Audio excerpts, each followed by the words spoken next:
कई लोग कहते हैं भाई हमने जाति गुणवान है, ज्ञानवान है, क्या वो पूजने योग्य? अवश्य पूजने योग्य। और हमारा भारतवर्ष ने पूजा है, सनातन धर्म ने पूजा है। रैदास जी महाराज, और ध्यान रखिए, रैदास जी महाराज के सर्वप्रथम कोई शिष्या बनी वह मीरा, क्षत्रिय कुल में, एक राज परिवार की। जरा सोचो कि एक रैदास से एक राज परिवार की महारानी जाकर के दीक्षा ग्रहण कर रही है, क्या किसी ने विरोध किया? एक भी संपूर्ण भारतवर्ष के बड़े बड़े क्षत्रिय राजा कभी चर्चा मिली हो कि किसी ने विरोध किया कि तुम्हें रैदास जी से दीक्षा क्यों ली? नहीं, सबको अधिकार है। हमारा सनातन धर्म ने सबका सम्मान दिया है, लेकिन भाई ज्ञान के बल पर, बुद्धि के बल पर एक शब्द लगा दिया प्रवीण, आपने किसी को ठगना शुरू किया, किसी को मूर्ख बनाना शुरू किया और अपना उल्लू सीधा करना प्रारंभ किया, तो ऐसा आदमी जब भी ज्ञानी है लेकिन उस ज्ञान का उपयोग किसी को ठगने में कर रहा है, वह पूजने योग्य नहीं। ब्राह्मण में कोई गुण नहीं है, लेकिन शील विराजमान है तो वह पूजने योग्य। पूजने में प्रसिद्ध गुण,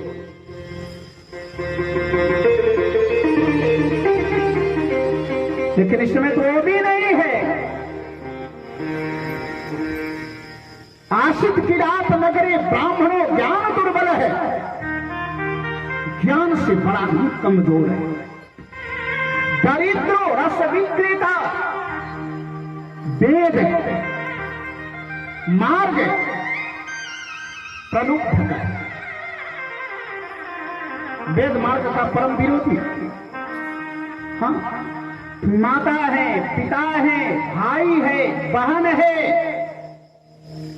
यहां तक कि विवाह किया है, बड़ी सुंदर सुशील धर्म पत्नी भी है, लेकिन एक दिन जिस गांव में इसका निवास था ना, तो थोड़ा सा बाजार टाइप पर था, अचानक गांव से बाहर तालाब पर गया और वहां पर शोभावती नाम की एक वेश्या को देखा। आकर्षण विकर्षण में फंसा, घर में धर्म पत्नी को रहते हुए उसने उसे दूसरी पत्नी बनाने का अपना भाव प्रकट किया। वह शोभावती भी देखी कि धनवान है, देखने में सुंदर है, उसने भी इसे पति बनाने की इच्छा प्रकट की। उसे घर ले आया और घर लाकर के दोनों पति पत्नी की तरह रहने लगे, एक साथ भोजन। ध्यान देना, गलत व्यक्ति के साथ में भोजन करने से भी संस्कार घटता है। हाँ, जिसका विचार शुद्ध ना हो, जिसका आचरण शुद्ध ना हो, ऐसे व्यक्ति के साथ में बैठ करके भोजन भी नहीं करना चाहिए। साथ की तो बात छोड़ो जी, पात्र में भोजन नहीं करना चाहिए। हाँ, हम लोगों के यहाँ पर एक व्रत होता है ना, छठ व्रत, तो बहुधा घरों में, और मैं समझता हूं कि बहुधा घरों में नहीं, लगभग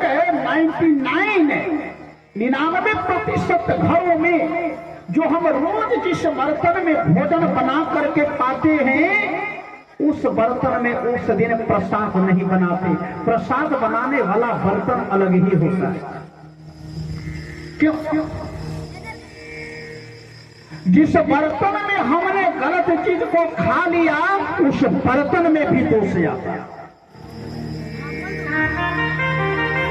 जब बर्तन में दोष आ सकता है तो शरीर में दोष क्यों नहीं आए? शरीर में भी दोष आ सकता है। उसी के साथ में भोजन करता है, उसका जुठन खाता है। संत महात्माओं के प्रसाद ग्रहण करने से संस्कार बनता है।